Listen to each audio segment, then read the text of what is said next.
ಎಲ್ಲರಿಗೂ ನಮಸ್ಕಾರ. ನನ್ನ ಹೆಸರು ಸರೋಜಾ, ಸಹಾಯಕ ಪ್ರಾಧ್ಯಾಪಕರು, ರಾಜ್ಯಶಾಸ್ತ್ರ ಮತ್ತು ಸಾರ್ವಜನಿಕ ಆಡಳಿತ ವಿಭಾಗ, ಸರ್ಕಾರಿ ಮಹಿಳಾ ಕಾಲೇಜು, ಸ್ವಾಯತ್ತ, ಮಂಡ್ಯ. ಮೈಸೂರು ವಿಶ್ವವಿದ್ಯಾನಿಲಯದ 3ನೇ ಸೆಮಿಸ್ಟರ್ನ ಪಬ್ಲಿಕ್ ಅಡ್ಮಿನಿಸ್ಟ್ರೇಷನ್ ಎಂಬ ವಿಷಯದಲ್ಲಿ ಭಾರತ ಸಂವಿಧಾನ ಎಂಬ ಪತ್ರಿಕೆಯಲ್ಲಿ ಭಾರತ ಸಂವಿಧಾನದ ಲಕ್ಷಣಗಳು ಎಂಬ ಟಾಪಿಕನ್ನು ಇಲ್ಲಿ ವಿವರಿಸಲಾಗಿದೆ. ಮೊದಲನೇದಾಗಿ ನಾವು ನೋಡೋದಾದರೆ ಇಂಟ್ರೊಡಕ್ಷನ್ ಅಥವಾ ಪೀಠಿಕೆ. Constitution makers borrowed several principles and features from foreign constitutions as well as from the Government of India Act 1935. Bharat ಸಂವಿಧಾನ ರಚನಾಕಾರರು ಭಾರತ ಸಂವಿಧಾನವನ್ನು ರೂಪಿಸುವಂಥ ಸಂದರ್ಭದಲ್ಲಿ 1935ರ ಭಾರತ ಸರ್ಕಾರ ಕಾಯ್ದೆ ಹಾಗೂ ವಿದೇಶಿ ರಾಷ್ಟ್ರಗಳಿಂದ ಹಲವಾರು ತತ್ವಗಳನ್ನು ಹಾಗೂ ಲಕ್ಷಣಗಳನ್ನು ಎರವಲು ಪಡೆದುಕೊಂಡು ರೂಪಿಸಿದ್ದಾರೆ. Salient futures of Indian constitution, Bharat ಸಂವಿಧಾನದ ಪ್ರಮುಖ ಲಕ್ಷಣಗಳು. ಇದು ಹಲವಾರು ಲಕ್ಷಣಗಳನ್ನು ಒಳಗೊಂಡಿದ್ದು, ನಾವು ಮೊದಲನೇದಾಗಿ ನೋಡೋದಾದರೆ ಪ್ರಿಯಾಂಬಲ್ ಆಫ್ ದ ಕಾನ್ಸ್ಟಿಟ್ಯೂಷನ್, ಸಂವಿಧಾನದ ಪ್ರಸ್ತಾವನೆ. What is mean by preamble? An introduction to the constitution, ಪ್ರಸ್ತಾವನೆಯು ಸಂವಿಧಾನದ ಪೀಠಿಕಾ ಭಾಗವಾಗಿದೆ. Preamble states the philosophy of the constitution, ಇದು ಸಂವಿಧಾನ ಒಳಗೊಂಡಿರುವಂತಹ ಪ್ರಮುಖ ತತ್ವಗಳನ್ನು ತಿಳಿಸುತ್ತದೆ. The second one is written constitution, ಲಿಖಿತ ಸಂವಿಧಾನ. ಇದು ಸಂವಿಧಾನ ರಚನಾಕಾರರು ಸಂವಿಧಾನ ಸಮಿತಿಯ ಮೂಲಕ ಚರ್ಚಿಸಿ ಕರಡು ಸಿದ್ಧಪಡಿಸುವ ಮೂಲಕ ಲಿಖಿತ ರೂಪದಲ್ಲಿ ಜಾರಿಗೆ ಬಂದಿದೆ. It was drafted, debated and enacted by the Constituent Assembly.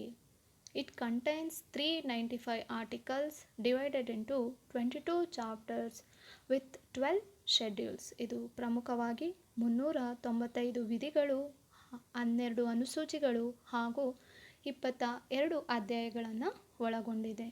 The third one is lengthiest constitution, ವಿಸ್ತಾರವಾದ ಹಾಗೂ ಬೃಹತ್ ಸಂವಿಧಾನ ಅಂತಲೂ ಕೂಡ ಇದನ್ನು ಕರಿತೀವಿ. The Indian Constitution is the lengthiest and most comprehensive of all the written constitution. ಇದು ಇಡೀ ಪ್ರಪಂಚದಲ್ಲಿಯೇ ಅತಿ ದೊಡ್ಡದಾದ ಹಾಗೂ ವಿಸ್ತಾರವಾದ ಸಂವಿಧಾನವಾಗಿದೆ. Sir Jennings remarks, it is a very comprehensive and detailed constitution. Sir Jennings ಪ್ರಕಾರ ಇದು ಒಂದು ಅತಿ ವಿಸ್ತಾರವಾದ ಹಾಗೂ ವಿವರವಾದ ಸಂವಿಧಾನವಾಗಿದೆ ಎಂದು ತಿಳಿಸಿದ್ದಾರೆ. The next one is parliamentary form of government, ಸಂಸದೀಯ ಸರ್ಕಾರ. What is mean by parliamentary form of government? Responsible to the parliament ಅಂದರೆ ಸಂಸತ್ತಿಗೆ ಹೊಣೆಗಾರಿಕೆಯಿಂದ ಅಥವಾ ಜವಾಬ್ದಾರಿಯಿಂದ ಇರುವುದು ಎಂದರ್ಥ. ಇಲ್ಲಿ ರಾಷ್ಟ್ರಪತಿಯು ರಾಷ್ಟ್ರದ ಮುಖ್ಯಸ್ಥನಾಗಿದ್ದು ನಾಮ ಮಾತ್ರ ಕಾರ್ಯಾಂಗಾಧಿಕಾರಿಯಾಗಿದ್ದರೆ, ಪ್ರಧಾನಮಂತ್ರಿಯನ್ನೊಳಗೊಂಡ ಮಂತ್ರಿಮಂಡಲ ನೈಜ ಅಥವಾ ವಾಸ್ತವ ಕಾರ್ಯಾಂಗಾಧಿಕಾರಿಯಾಗಿರುತ್ತಾರೆ. The next one is unique blend of rigidity and flexibility.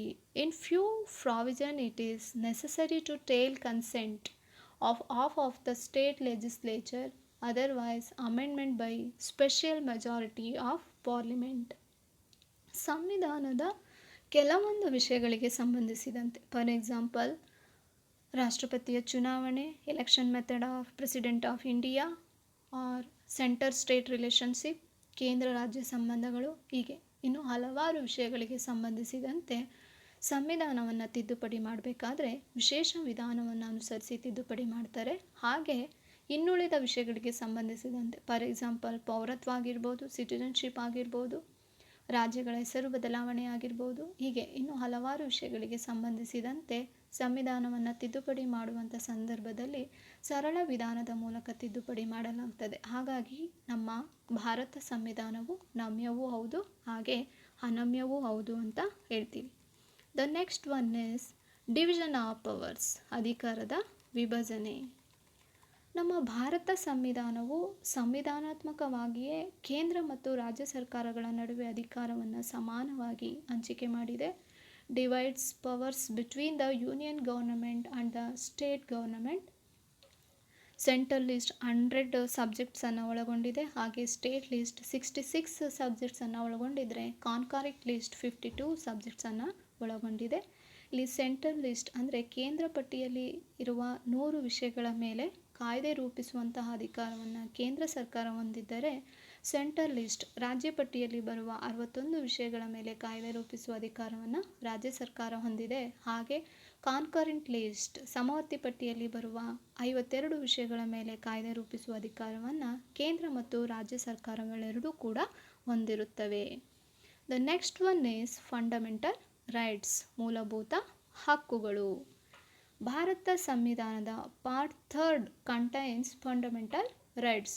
Bharat ಸಂವಿಧಾನದ ಭಾಗ 3 ಮೂಲಭೂತ ಹಕ್ಕುಗಳಿಗೆ ಸಂಬಂಧಿಸಿದೆ. Article from 12 to 35 deal with fundamental rights. ಇದು ಭಾರತ ಸಂವಿಧಾನದ 12ರಿಂದ 35ನೇ ವಿಧಿಗಳು ಮೂಲಭೂತ ಹಕ್ಕುಗಳಿಗೆ ಸಂಬಂಧಿಸಿದಂತೆ ವಿವರಣೆಯನ್ನು ನೀಡುತ್ತವೆ. ಪ್ರಮುಖವಾಗಿ ಭಾರತ ಸಂವಿಧಾನದಲ್ಲಿ 6 ಮೂಲಭೂತ ಹಕ್ಕುಗಳು ಇರುವಂಥದ್ದನ್ನು ನಾವು ಕಾಣ್ಬೋದು. The next one is fundamental duties, ಮೂಲಭೂತ ಕರ್ತವ್ಯಗಳು. ಭಾರತ ಸಂವಿಧಾನದ part 4A contains fundamental duties. Bharat ಸಂವಿಧಾನದ ಭಾಗ 4A ಮೂಲಭೂತ ಕರ್ತವ್ಯಗಳಿಗೆ ಸಂಬಂಧಿಸಿದೆ. ಹಾಗೆಯೇ article 51A ಎನ್ಯುಮರೇಟ್ಸ್ 11 fundamental duties. 51A ವಿಧಿಯು 11 ಮೂಲಭೂತ ಕರ್ತವ್ಯಗಳ ಬಗ್ಗೆ ವಿವರಣೆಯನ್ನು ನೀಡುತ್ತದೆ. The next one is directive principles of state policy, ರಾಜ್ಯ ನಿರ್ದೇಶಕ ತತ್ವಗಳು. ಇದು ಹೆಸರೇ ಸೂಚಿಸುವಂತೆ ಇದು ಕೇವಲ ನಿರ್ದೇಶನಗಳನ್ನು ಮಾತ್ರ ನೀಡುತ್ತದೆ. Part 4 contains directive principles of state policy. ಸಂವಿಧಾನದ ಭಾಗ 4 ರಾಜ್ಯ ನಿರ್ದೇಶಕ ತತ್ವಗಳ ಬಗ್ಗೆ ನಿರ್ದೇಶವನ್ನು ನೀಡುತ್ತದೆ. The framers of the constitution were influenced very much by the Irish constitution and the ideologies of Gandhism and socialism. ಸಂವಿಧಾನ ರಚನಾಕಾರರು ಸಂವಿಧಾನವನ್ನು ರೂಪಿಸುವಂತಹ ಸಂದರ್ಭದಲ್ಲಿ ಗಾಂಧಿವಾದ, ಹಾಗೆ ಸಮಾಜವಾದ ಮತ್ತು ಐರಿಷ್ ಸಂವಿಧಾನದಿಂದ ಪ್ರಭಾವಿತಗೊಂಡು ಇದನ್ನು ಭಾರತ ಸಂವಿಧಾನಕ್ಕೆ ಸೇರಿಸಿದ್ದಾರೆ. ಹಾಗೆಯೇ ನೆಕ್ಸ್ಟ್ ಒನ್ ಎಮರ್ಜೆನ್ಸಿ ಪ್ರಾವಿಷನ್ಸ್, ತುರ್ತು ಪರಿಸ್ಥಿತಿಗಳು. ಭಾರತ ಸಂವಿಧಾನವು 3 ರೀತಿಯ ತುರ್ತು ಪರಿಸ್ಥಿತಿಗೆ ಅವಕಾಶವನ್ನು ನೀಡಿದೆ. 3 ಟೈಪ್ಸ್ ಆಫ್ ಎಮರ್ಜೆನ್ಸೀಸ್. ಅದು ಯಾವುದೇದಪ್ಪ ಅಂದರೆ, ಮೊದಲನೇದಾಗಿ ನ್ಯಾಷನಲ್ ಎಮರ್ಜೆನ್ಸಿ ಆರ್ಟಿಕಲ್ 352 ರಾಷ್ಟ್ರೀಯ ತುರ್ತು ಪರಿಸ್ಥಿತಿ 352ನೇ ವಿಧಿ ಪ್ರಕಾರ ಘೋಷಿಸಬಹುದು. ಹಾಗೆಯೇ ಸ್ಟೇಟ್ ಎಮರ್ಜೆನ್ಸಿ ಆರ್ಟಿಕಲ್ 356 ರಾಜ್ಯ ತುರ್ತು ಪರಿಸ್ಥಿತಿ 356ನೇ ವಿಧಿ ಪ್ರಕಾರ. ಹಾಗೆ ಫಿನಾನ್ಷಿಯಲ್ ಎಮರ್ಜೆನ್ಸಿ ಆರ್ಟಿಕಲ್ 360 ಆರ್ಥಿಕ ಅಥವಾ ಹಣಕಾಸು ತುರ್ತು ಪರಿಸ್ಥಿತಿಯನ್ನು 360ನೇ ವಿಧಿಯ ಪ್ರಕಾರ ರಾಷ್ಟ್ರಪತಿಗಳು ಘೋಷಿಸ್ತಾರೆ. ಈ ರೀತಿಯಾಗಿ ಭಾರತ ಸಂವಿಧಾನವು ಬಹಳ ಪ್ರಮುಖವಾಗಿ ಈ ರೀತಿಯ ಲಕ್ಷಣಗಳನ್ನು ಒಳಗೊಂಡಿದೆ.